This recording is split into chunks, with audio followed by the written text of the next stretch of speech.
So how do you follow up runaway successes like 2001's Grand Theft Auto 3 and 2002's GTA Vice City? I mean, GTA created the formula and Vice City gave it that sense of style. But San Andreas takes the series to a new level by taking the action statewide and providing a delirious amount of variety in its gameplay. I'm just going to touch on a few key points here. If you're looking for the full story, I recommend reading our full review. But the one thing you need to know is this: San Andreas does a fantastic job of living up to the Grand Theft Auto name. In fact, it's arguably the best in the series.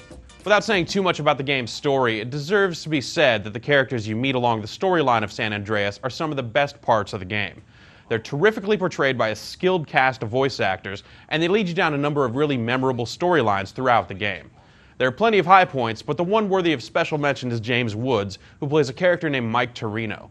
James Woods turns in a great performance, and he has some fantastic dialogue to work with. The game drops you into the Los Angeles-like Los Santos, and here the game introduces you to many of its new features. You'll ride a BMX bike almost immediately, for example, and later on you'll become embroiled in a deep turf war with the other gangs of the region.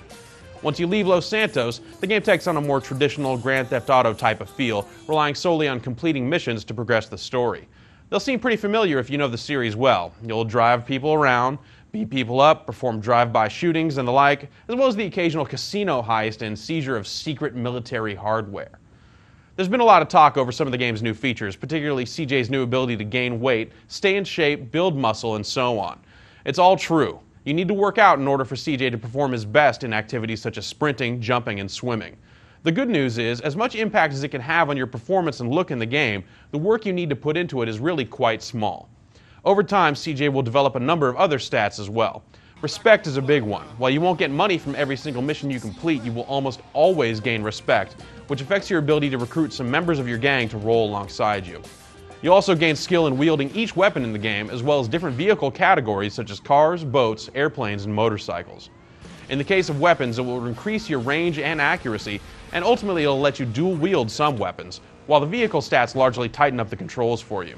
Overall, the statistics have a solid impact on the gameplay with minimal need for management, and rarely, if ever, stand in the way of progress. The gameplay in San Andreas is a lot like the previous games in the series, but in a lot of ways it's more refined. The missions are less frustrating because they do a better job of letting you know what you're supposed to do and where you need to go to do it. The main story arc is lengthy, and just sticking to the main plot will sign you up for a 30 to 35 hour experience.